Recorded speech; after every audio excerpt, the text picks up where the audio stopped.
இந்த அரசின் முதல் நிதிநிலை அறிக்கை உண்மையான தொலைநோக்கு திட்டங்களை அடைவதற்கான பாதையை வழிவகுத்து காட்டும்.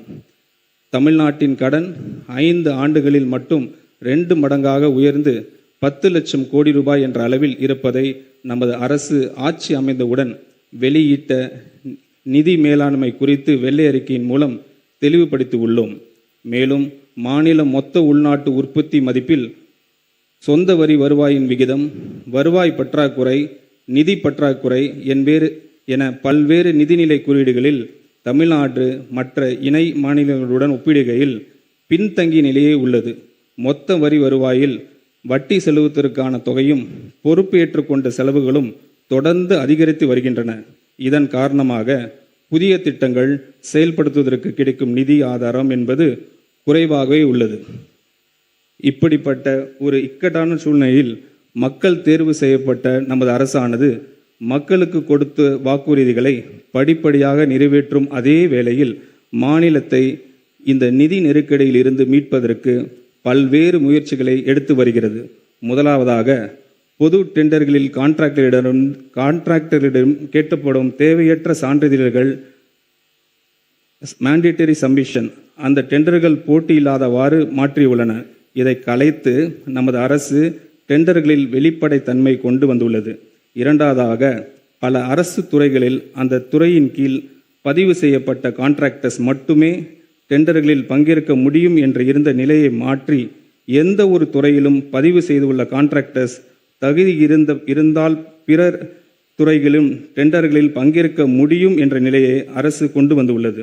மூன்றாவதாக, இளைஞர்களுக்கும் சிறு தொழில் செய்பவர்களும் அரசின் டெண்டர்களில் முதல் முறையாக பங்கேற்க ஏதுவாக குறைந்த மதிப்பில் டெண்டர்களில் உள்ள பல்வேறு விதிமுறைகள் தளர்த்தப்பட்டுள்ளன. இந்த நடவடிக்கைகள் புதிய மற்றும் வளர்ந்து வரும் கான்ட்ராக்டர்ஸுக்கு அரசின் டெண்டர்ஸ் எளிதில் கிடைக்க வழிவகுக்கும். அதே நேரத்தில் டெண்டர்ஸ்களில் ஏற்படும் ஆரோக்கியமான போட்டியின் காரணமாக அரசின் வீண் செலவுகள் குறையும். இந்த முன்முயற்சிகளின் பலன்கள் அனைத்தும் அரசிற்கு கிடைக்கப் பெற தொடங்கிவிட்டன என்பதை மகிழ்ச்சியுடன் தெரிவித்துக் கொள்கிறேன்.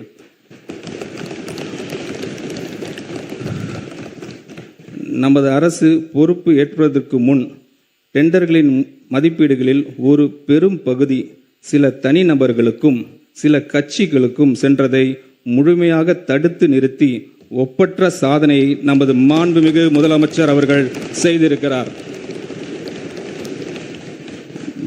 மேலும் பல அடுக்கு மற்றும் உயரமான அடுக்குமாடி குடியிருப்புகளை கட்டுவதற்கான திட்ட அனுமதியை பெற அரசிடம் வர வேண்டும் என்ற நிலையை நமது மாண்புமிகு முதலமைச்சர் மாற்றியுள்ளார். இந்த அனுமதியை அதிகரிப்பு பகிர்ந்து அளிப்பின் மூலம் டெலிகேஷன் ஆஃப் பவர்ஸ் சென்னை பெருநகர் வளர்ச்சி குழுமத்தின் நிலையிலேயே பெற்றுக்கொள்ள ஆணையிட்டுள்ளார். இதன் மூலம் திட்ட அனுமதியை பெறுவதற்கு நிலவி வந்த ஊழலை முற்றிலும் அகற்றியுள்ளார்.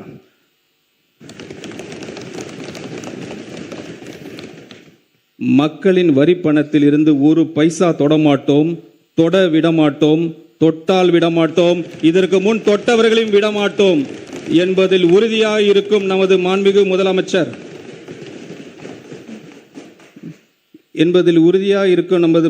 முதலமைச்சரை கண்டாலே, அவரின் பெயரை கேட்டாலே ஊழல்வாதிகள் அஞ்சி நடுங்கி ஓடி ஒழிவதை நாம் நிரந்தரம் பார்த்து கொண்டுதான் இருக்கிறோம்.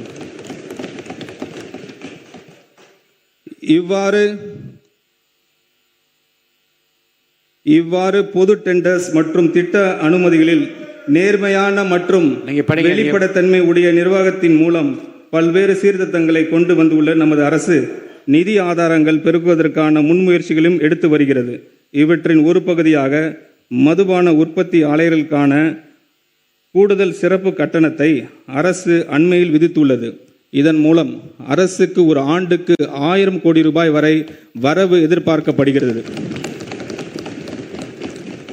அதேபோல் சரக்கு மற்றும் சேவை வரிகளில் நேரடியாக தொடர்புற்ற ஃபேஸ்லெஸ் மதிப்பீடு, பதிவுத்துறையில் நேரடி தொடர்பு, ஃபேஸ்லெஸ் பத்திரப்பதிவு, சுரங்க நடவடிக்கைகள் கண்காணிப்பு, முடிவான எண்ட் டு எண்ட் கம்ப்யூட்டரைசேஷன், தகவல் தொழில்நுட்பத்தின் உதவியுடன் பல முன்னெடுப்புகள் அரசு எடுத்து வருகிறது. இதன் மூலம் அரசுக்கு கூடுதலாக கிடைக்கும் வருவாய் ஏறத்தாழ 15,000 கோடி ரூபாய் வரை இருக்கும் என எதிர்பார்க்கப்படுகிறது. இதன் மூலம் பல வெற்றி திட்டங்களை செயல்படுத்த முடியும்.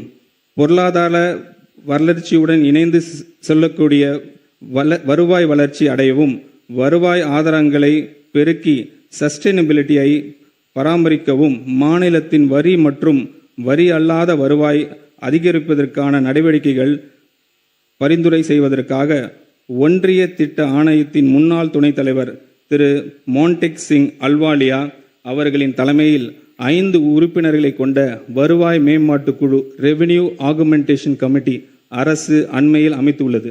இதன் மூலம் மாநிலத்தின் நிதி சுயேட்சை பலப்படுத்தி அதன் சமூக பொருளாதார வளர்ச்சியை கடமைகளை நிறைவேற்ற தேவையான நிதி ஆதாரங்களை உருவாக்குவதை அரசின் நோக்கமாகும். பள்ளி கல்வி. கேடில் விழிச்செல்வம் கல்வி ஒருவருக்கு மாடல்ல மற்றையவை. கல்வியே ஒருவருக்கு அழிவு இல்லாத சிறந்த செல்வமாகும். கல்வி கற்றலில் சிறந்த விளங்கி வெற்றி பெற்றவர்களுக்கு நற்சான்றுகளையும் உதவித்தொகையும் வழங்கி கௌரவிப்பவர் நமது மாண்புமிகு முதலமைச்சர் அவர்கள். அவரது தலைமையிலான அரசு 43 லட்சத்திற்கு மேற்பட்ட மாணவர்கள் பயிலும் அரசு பள்ளிகளை நிர்வகித்து வருகிறது. இந்த பள்ளிகளில் தூய்மையான மற்றும் பாதுகாப்பான கற்றல் சூழலை உறுதி செய்வது என்பது மாணவர்களின் தரமான கல்வி பெறுவதற்கு அவர்களின் நலனுக்கு அவசியமாகும். தற்போது அரசு பள்ளிகளில் தொழில்முறை தூய்மை பராமரிப்பு மற்றும் பாதுகாப்பு சேவைகள் வழங்குவதற்கான ஒருங்கிணைத்து நடைமுறை இல்லாத நிலையில் கருத்தில் கொண்டு சூப்பர் கிளீன் சூப்பர் கேம்பஸ் திட்டத்தினை அரசு செயல்படுத்த உள்ளது. இத்திட்டத்தின் கீழ் தினசரி தூய்மை பணிகள், குடிநீர் வசதிகள் மற்றும் கழிப்பறைகள் பராமரிப்பு மற்றும் ஸ்கூல் கேம்பஸ்களுக்கு 24 மணி நேரம் பாதுகாப்பு ஆகியவை உறுதி செய்யப்படும். இதன் மூலம் நமது சூப்பர் சிஎம் ஆட்சியில் சூப்பர் சேஃப்டி, சூப்பர் ஸ்டூடெண்ட் மற்றும் சூப்பர் கேம்பஸ் உறுதி செய்யப்படும். முதற்கட்டமாக 10,000 பள்ளிகள் செயல்படுத்தப்பட உள்ள இந்த திட்டத்திற்காக 2026-27 ஆண்டுக்கான திருத்த வரவு செலவு திட்ட மதிப்பீடுகளில் 139 கோடி ரூபாய் ஒதுக்கீடு செய்யப்படுகிறது.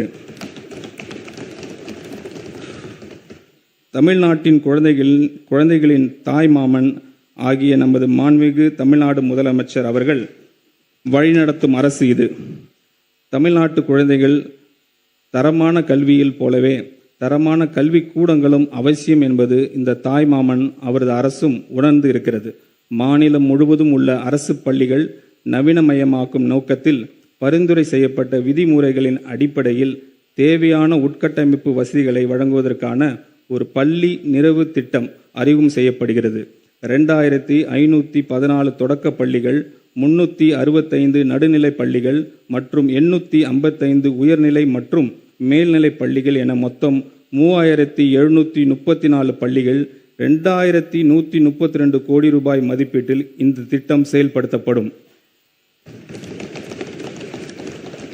இந்த ஆண்டின் திருத்த வரவு செலவு திட்ட மதிப்பீடுகளில் 300 கோடி ரூபாய் இந்த திட்டத்திற்காக ஒதுக்கீடு செய்யப்படுகிறது. சமூக பொருளாதார ரீதியாக பின்தங்கிய நிலையில் இருந்து வரக்கூடிய கல்வி திறன் மிக்க மாணவர்களுக்கு தரமான கல்வி வழங்கும் நோக்கத்தில் பெருந்தலைவர் காமராஜர் சிறப்பு பள்ளிகள், மாடர்ன் ரெசிடென்ஷியல் ஸ்கூல்ஸை பள்ளிகளை நமது அரசு அமைக்கும். 9ஆம் வகுப்பு முதல் 12ஆம் வகுப்பு வரையிலான மாணவர்கள் பயிலும் இந்த பள்ளிகளின் கல்வி, உணவு, தங்குயிடம், பாடப்புத்தகங்கள் மற்றும் யூனிஃபார்ம்ஸ் அவர்களுக்கு விலை இல்லாமல் வழங்கப்படும். இந்த பள்ளிகளின் உட்கட்டமைப்பினை மேம்படுத்துவதற்காக இந்த திருத்த வரவு செலவு திட்ட மதிப்பீடுகளில் 125 கோடி ரூபாய் ஒதுக்கீடு செய்யப்படுகிறது. வேகமாக மாறி வரும் உலகளாவிய மற்றும் தொழில்நுட்ப யுகத்திற்கு ஏற்ப பள்ளி கல்வியின் பாடத்திட்டத்திற்கு அனுபவ ஆய்வு அடிப்படையில் எதிர்கால தலைமுறைக்கான திறன் சார்ந்த முழுமையான கல்வியாக மாற்றியமைப்பது காலத்தின் கட்டாயமாகும். இத்துடன் பகுத்தறிவு சிந்தனை, படைப்பாற்றல், நிதிசார் அறிவு, பாலின சமத்துவம், சுற்றுச்சூழல் விழிப்புணர்வு, கணினி திறன், போட்டித் தேர்வுகளை எதிர்கொள்ளும் திறன் மற்றும் குளோபல் சிட்டிசன்ஷிப் ஆகியவற்றில் கவனம் செலுத்தும் ஒரு துடிப்பான மற்றும் முற்போக்கான பாடத்திட்டம் எதிர்காலத்திற்கு ஏற்ற தலைமுறையை உருவாக்கும் அவசியமாகிறது. தமிழ்நாட்டை கற்றல் வெளிப்பாடுகளில் முதன்மையாக மாநிலமாக உருவாக்கும் நோக்கத்தில் பள்ளி பாடத்திட்டத்தை மறுசீரமைக்கும் இந்த அரசு 25 கோடி ரூபாய் நிதி ஒதுக்கீடு செய்கிறது. சே நோ டு ட்ரக்ஸ் என்று சொன்னவர், என்றென்றும் அதை சொல்பவர் நமது மாண்புமிகு தமிழ்நாடு முதலமைச்சர் அவர்கள். ட்ரக்ஸை விடு, ஸ்போர்ட்ஸை எடு என்று சொன்னவர் நமது மாண்புமிகு தமிழ்நாடு முதலமைச்சர் அவர்கள். போதைப்பொருள் இல்லாத தமிழ்நாட்டை உருவாக்கவும் நமது இலக்கானது பள்ளிகளில் இருந்தே தொடங்குவது மிகவும் அவசியமானதாகும். இளமையில் கல் என்ற ஔவையாரின் சொல்லுக்கு ஏற்ப போதைப்பொருள் மற்றும் அவற்றின் தவறான பயன்பாடு குறித்து விழிப்புணர்வும் முன்னெச்சரிக்கையும் கல்வியும் இளந்தலைமுறையின் மனங்களில் ஆழாக பதிவு செய்யப்பட வேண்டும். இதற்கான முன்னெடுப்பின் கீழ் பள்ளிகளில் போதைப்பொருள் எதிர்ப்பு அமைப்புகளும் தன்னார்வ குழுக்களும் அமைக்கப்படும். மேலும் இது குறித்து விழிப்புணர்வு ஏற்படுத்துவதற்காக 10581 என்ற உதவி எண்ணை ஸ்கூல் கேம்பஸ்களில் தெளிவாக காட்சிப்படுத்தப்படும். இந்த திட்டத்தினை செயல்படுத்த அரசு 7 கோடி ரூபாய் நிதி ஒதுக்கீடு செய்கிறது. அத்துடன் மாணவர்களுக்கும் ஆசிரியர்களுக்கும் பாதுகாப்பாகவும் இரகசியமாகவும் தகவல் தெரிவிக்க ஏதுவாக போதைப்பொருள் இல்லா தமிழ்நாடு, ட்ரக்ஸ் ஃப்ரீ தமிழ்நாடு என்ற ஆப்பின் மூலம் போதைப்பொருள் கடத்தல் மற்றும் பயன்பாட்டு குறித்து தகவல்கள் பகிரும் வசதியுடன் உருவாக்கப்பட்டுள்ளது. தமிழ்நாட்டின் உள்ள பப்ளிக் லைப்ரரிஸ் மாநில அளவிலான டிஜிட்டல் லைப்ரரிஸ் என மாற்றம் செய்வதன் மூலம் டிஜிட்டல் அறிவு, ஒற்றை உறுப்பினர் சேர்க்கை, 24/7 வெப் மற்றும் கைபேசி வாயிலாக அணுகும் வசதி, டிஜிட்டல் உள்ளடக்கம், இலவச வைஃபை வசதி மற்றும் 38 மாவட்ட சென்ட்ரல் லைப்ரரிஸில் ஒர்க்கிங் ஸ்பேசஸ் வசதிகள் கொண்டு கற்றல் மற்றும் புத்தாக்க மையங்கள் செயல்படுத்தப்படும். இந்த நோக்கத்திற்காக பப்ளிக் லைப்ரரிஸை மறுவடிவமைப்பதற்கு இந்த அரசு 10 கோடி ரூபாய் நிதி ஒதுக்கீடு செய்கிறது. அரசு மற்றும் அரசு நிதியுதவி பெறும் பள்ளிகளில் 2026-27 கல்வி ஆண்டில் 11ஆம் வகுப்பு பயிலும் சுமார் 5.32 லட்சம் ஜென்சி இளம் தலைமுறை மாணவர்களுக்கு 277 கோடி ரூபாய் மதிப்பீடில் ஹெல்மெட் மற்றும் வாட்டர் பாட்டில் வசதிகளுடன் கூடிய நவீன பிராண்டட் சைக்கிள்ஸ் வழங்கப்பட உள்ளது. தன்னை உயிராக நேசிக்கும் ஜென்சி தலைமுறை தலைசிறந்த தலைமுறையாக வளர்த்தெடுக்கும் வேண்டும் என்பதில் உறுதியாக உள்ளார் நமது மாண்புமிகு முதலமைச்சர் அவர்கள். அதன் வெளிப்பாடே இந்த மேம்படுத்தப்பட்ட செயல் திட்டம். இந்த திருத்த வரவு செலவு திட்ட மதிப்பீடுகளில் பள்ளி கல்வித்துறைக்கு 44,527 கோடி ரூபாய் ஒதுக்கீடு செய்யப்படுகிறது. உயர்கல்வி தமிழ்நாட்டு நீட் தேர்வினை கடுமையாக எதிர்க்கிறது. நீட் தேர்வில்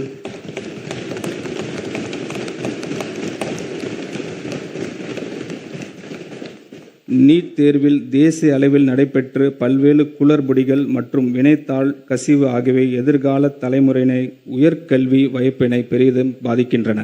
எனவே நீட் தேர்வு முறையான நடவடிக்கை ரத்து செய்து முந்தைய முறையான 12ஆம் வகுப்பு பொதுத் தேர்வின் அடிப்படையில் மருத்துவ கல்விக்கான சேர்க்கை தொடர்ந்திட ஒன்றிய அரசை தமிழ்நாடு அரசு வலியுறுத்துகிறது.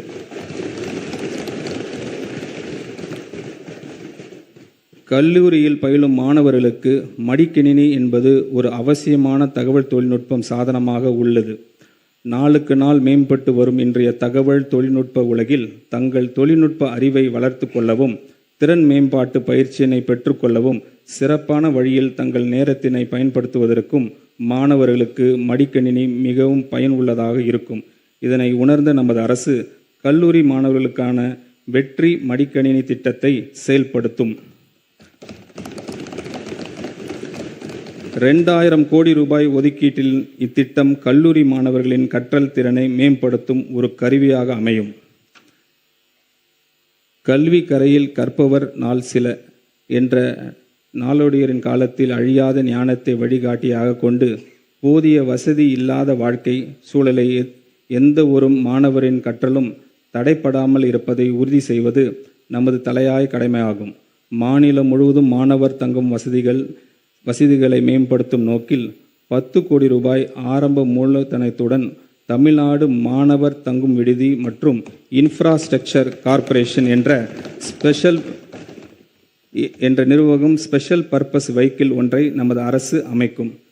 TN சுடர் மாணவர் குடியிருப்புகளின் மாநில அளவிலான மேம்பாட்டு வளர்ச்சி மற்றும் முன்னேற்றம் என்ற முதன்மை திட்டத்தின் கீழ் முக்கிய கல்வி மையங்களில் 1 லட்ச நவீன படுக்கை வசதிகளுடன் கூடிய ஒருங்கிணைந்த மாணவர் விடுதிகள் கட்டப்படும்.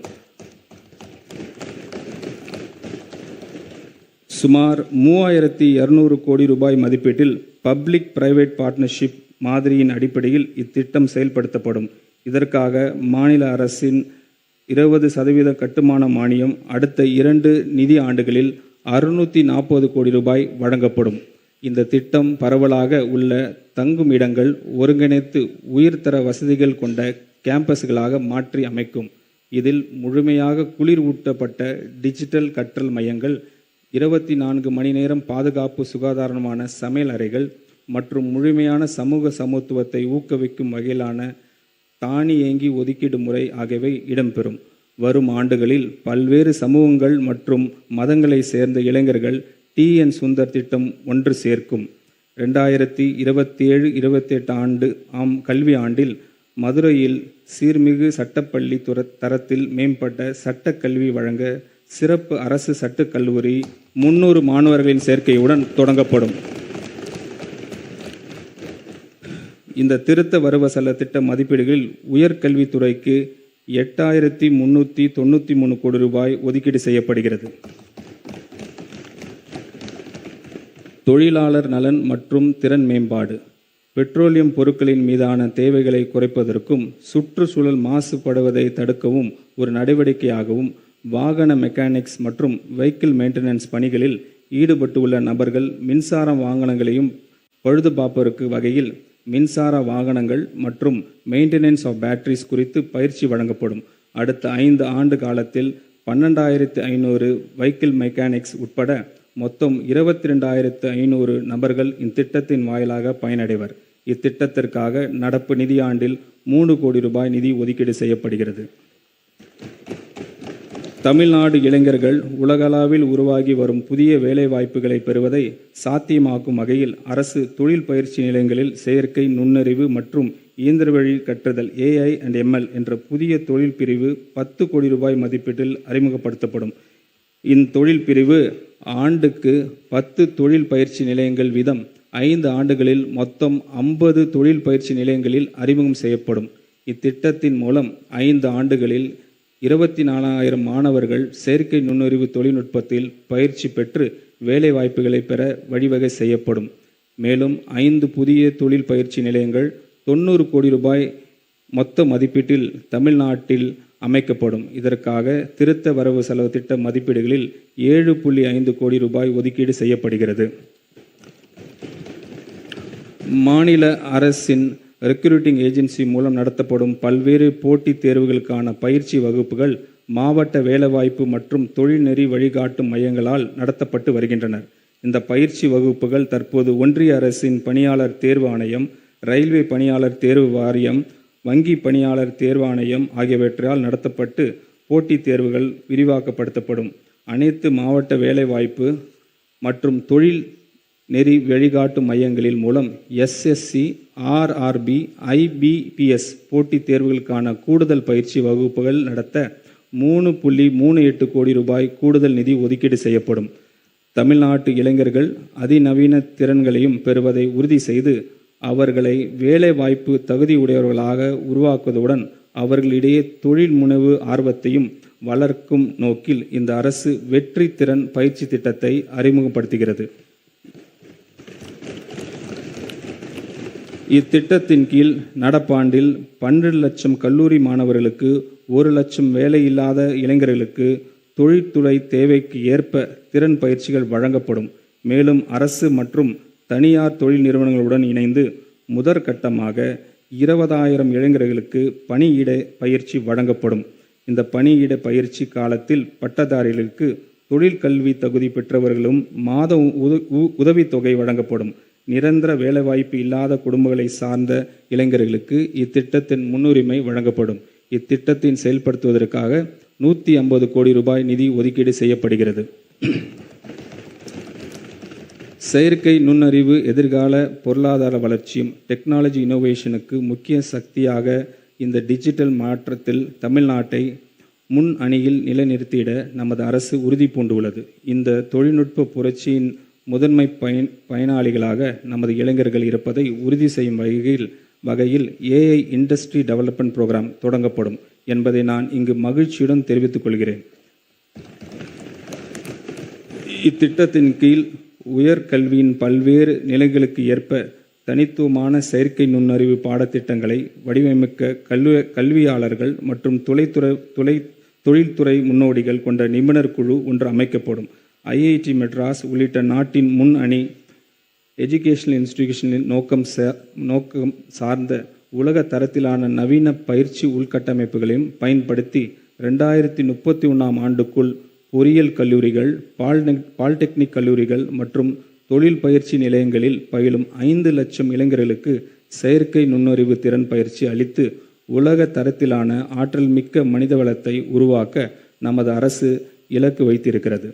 ஏஐ, ரோபோட்டிக்ஸ் மற்றும் பிற வளர்ந்து வரும் தொழில்நுட்பங்கள் உலக மாற்றி அமைத்து வரும் சூழலில் இந்த தொலைநோக்க பார்வையை செயல்படுத்தும் விதமாக செயற்கை ஏஐ ரோபோட்டிக்ஸ் வெப் டூல்ஸ் குறித்து அறிவுக்கான தமிழ்நாட்டு பள்ளி திட்டம் தமிழ்நாடு ஸ்பார்க் எக்ஸ்டெண்டட் செய்யப்பட்டுள்ளது. இத்திட்டம் தற்போது உள்ள 5000 அரசு பள்ளிகளில் இருந்து கூடுதலாக 2600 பள்ளிகளுக்கு 2026-27ஆம் ஆண்டில் எக்ஸ்டெண்ட் செய்யப்படும். புதிதாக மறுசீரமைக்கப்பட்ட 3 நிலைகளை கொண்ட கட்டமைப்பின் கீழ் 6 முதல் 8ஆம் வகுப்பு வரையிலான மாணவர்களுக்கு இந்த துறை சார்ந்த அடிப்படை பாடங்கள் அறிமுகப்படுத்தப்படும். 9வது மற்றும் 10ஆம் வகுப்பு மாணவர்களுக்கு இடைநிலை அளவிலான பயிற்சியும் 11 மற்றும் 12ஆம் வகுப்பு மாணவர்களுக்கு சிறப்பு விரும்பும் பாடங்களுக்கும் வழங்கப்படும். இக்குறிக்கோள் சார்ந்த முயற்சியானது மாணவர்கள் புதியனவற்றை படைக்கவும் தலைமைத்துவ பண்பையும் வளர்த்து கொள்ளவும் குளோபல் நாலேஜ் எக்கனாமியில் தமிழ்நாட்டை நிலைப்படுத்தவும் நேரடியாக உதவும். இந்த திருத்த வரவு செலவு திட்ட மதிப்பீடுகளில் தொழிலாளர் நலன் மற்றும் திறன் மேம்பாட்டுத் துறைக்கு 2022 கோடி ரூபாய் ஒதுக்கீடு செய்யப்படுகிறது. மேலும் சிறப்பு திட்டம் செயலாக்கத்துறைக்கு 17,150 கோடி ரூபாய் நிதி ஒதுக்கீடு செய்யப்படுகிறது. இளைஞர் நலன் மற்றும் விளையாட்டு மேம்பாடு சமூக தீமைகளுக்கு எதிராக நமது வலுவான ஷீல்டாக ஒரு துடிப்பான விளையாட்டு பண்பாடு திகழ்கிறது. உடற்தகுதி ஊக்கப்படுத்தும் வகையில் சென்னை மெரினா கடற்கரையில் நடைபெற்ற ஸ்டார்ட் ரன் ஸ்டாப் ட்ரக்ஸ் போதைப்பொருள் எதிர்ப்பு ஓட்டத்தில் நமது மாண்புமிகு முதலமைச்சர் அவர்களின் நேரில் பங்கேற்று ஆயிரக்கணக்கான இளைஞர்களுடன் தோளோடு தோள் நின்று 3 கிலோமீட்டர் ஓடி இந்த நோக்கத்தை மிக ஆற்றலுடன் வெளிப்படுத்தினார்கள். ஸ்போர்ட்ஸை எடு, ட்ரக்ஸை விடு என்ற செய்தியை முன்வைத்து தவறான போதை பழக்கத்துக்கு பதிலாக விளையாட்டு ஒழுக்கத்தையும் சமூக பொறுப்பையும் இளைஞர்களிடையே விதிக்கும் விதமாக ஒரு ஒருங்கிணைந்த இளைஞர் மேம்பாட்டு திட்டத்தை இந்த அரசு தொடங்கும். என்சிசி, என்எஸ்எஸ் போன்ற முக்கிய இளைஞர் அமைப்புகளை மருத்துவம், காவல் மற்றும் சமூக நலன் துறைகளுடன் ஒருங்கிணைத்து இளைஞரின் ஆற்றல் விளையாட்டு, சமூக சேவை மற்றும் நல்வாழ்வு போன்ற ஆக்கப்பூர்வ செயல்பாடுகளில் திசையில் நமது அரசு அவர்களை வழிநடத்தி கொண்டு செல்லும். அனைவருக்கும் விளையாட்டு, அனைத்து இடங்களிலும் விளையாட்டு என்பதன் மூலம் நமது எஜுகேஷன் இன்ஸ்டிடியூஷன் பாதுகாப்பானதாகவும் முற்றிலும் போதைப்பொருள் அன்று இடங்களாக திகழும். ஒலிம்பிக் போட்டிகளில் தங்கம் வெல்வதை நோக்கமாக கொண்டு சர்வதேச அளவில் விளையாட்டுத் துறையில் தமிழ்நாட்டை உச்சத்திற்கு கொண்டு செல்ல நமது அரசு உறுதி பூண்டுள்ளது. சிறந்த திறமையான விளையாட்டு வீரர்களை உருவாக்குவதற்காக 10 ஒலிம்பிக் சிறப்பு மையங்கள் மாநிலம் முழுவதும் அமைக்கப்பட்டு இதற்காக 50 கோடி ரூபாய் நிதி ஒதுக்கீடு செய்யப்படுகிறது. விளையாட்டில் ஆர்வம், திறமையும் கொண்ட 8 முதல் 12 வயதிற்கு உட்பட்ட இளம் பள்ளி மாணவர்களை தேர்ந்தெடுத்து அவர்களுக்கு உலகத்தரம் வாய்ந்த பயிற்சிகள் வழங்க 5 கோடி ரூபாய் ஒதுக்கீடு செய்யப்படுகிறது. மேலும் தேசிய மற்றும் சர்வதேச விளையாட்டுப் போட்டிகளில் சிறந்து விளங்கும் 500 வீரர்களுக்கு நிதி உதவி வழங்க கூடுதலாக 22 கோடி ரூபாய் நிதி ஒதுக்கீடு செய்யப்படுகிறது. தமிழரின் பாரம்பரிய விளையாட்டுகளான உலக அளவிற்கு கொண்டு செல்லும் தமிழ்நாட்டு கிராமிய விளையாட்டுப் போட்டிகள் நடத்த 42 கோடி ரூபாய், தமிழ்நாடு உடற்கல்வி மற்றும் விளையாட்டு பல்கலைக்கழகத்தின் உட்கட்டமைப்புகளை மேம்படுத்த 2 கோடி ரூபாய் நிதி ஒதுக்கீடு செய்யப்படுகிறது. உலகத்தரம் வாய்ந்த வெற்றியாளர்களை உருவாக்குதல் மற்றும் இளைஞர்களுக்கு இடையே ஆரோக்கியம் மற்றும் உடற்தகுதி காக்கும் பண்பாட்டை வளர்த்துதல் ஆகிய இருமுனை அணுகுமுறையின் மூலம்தான் உண்மையான விளையாட்டு வளர்ச்சியை அடைய முடியும். விளையாட்டு என்பது நமது பள்ளிகளில் இருந்து தொடக்கப்பட வேண்டும். தற்போது அரசு மற்றும் அரசு உதவி பள்ளிகளில் ஒவ்வொரு வகுப்பிற்கும் வாரத்திற்கு 2 PT வகுப்புகள் மட்டுமே உள்ளன. இந்த நிலையை மாற்றப்பட்டு பள்ளி நேரத்துக்கு பிறகு தினமும் 1 மணி நேரம் முறைப்படுத்தப்பட்ட விளையாட்டு மற்றும் உடற்பயிற்சி செயல்பாடுகள் அறிமுகப்படுத்தப்படும். இந்த திட்டத்திற்கு தேவையான ஸ்போர்ட்ஸ் எக்யூப்மெண்ட்ஸ் மற்றும் வசதிகள் அனைத்தும் அரசு மற்றும் அரசு உதவி பெறும் பள்ளிகளுக்கு வழங்கப்படும். இது மாணவர்களின் உடற்தகுதி, சிந்தனை திறன் வளர்ச்சி, கூட்டு செயல்பாடு மற்றும் ஒழுக்கத்தை வலுப்படுத்துவதுடன் மாநில, தேசிய மற்றும் சர்வதேச அளவில் சாதனை படக்கூடிய திறமை கொண்டவர்களை கண்டறிவதற்கு வழிவகுக்கும். மேலும் விளையாட்டு பொதுமக்களுக்கு கொண்டு சேர்க்கும் வகையில் அனைத்து ஊராட்சி ஒன்றியங்கள் மற்றும் நகர்ப்புற உள்ளாட்சி அமைப்புகளின் நெய்பர்ஹுட் ஸ்போர்ட்ஸ் ஃபெசிலிட்டிஸ், சிறிய உடற்பயிற்சி கூடங்கள் மற்றும் ஸ்போர்ட்ஸ் காம்ப்ளெக்ஸ் உருவாக்கப்படும். இளைய தலைமுறையினர் ஒவ்வொருவருக்கும் தங்களுடைய வீட்டிலிருந்து நடக்கும் தூரத்தில் விளையாடுவதற்கான உட்கட்டமைப்பு வசதியை உருவாக்குவதன் மூலம் ஆரோக்கியமான, சுறுசுறுப்பான மற்றும் ஒழுக்கமிக்க தலைமுறையை நாம் உருவாக்குவோம். இந்த திருத்த வரவு செலவு திட்ட மதிப்பீடுகளில் இளைஞர் நலன் மற்றும் விளையாட்டு மேம்பாட்டுத் துறைக்கு 1051 கோடி ரூபாய் ஒதுக்கீடு செய்யப்படுகிறது.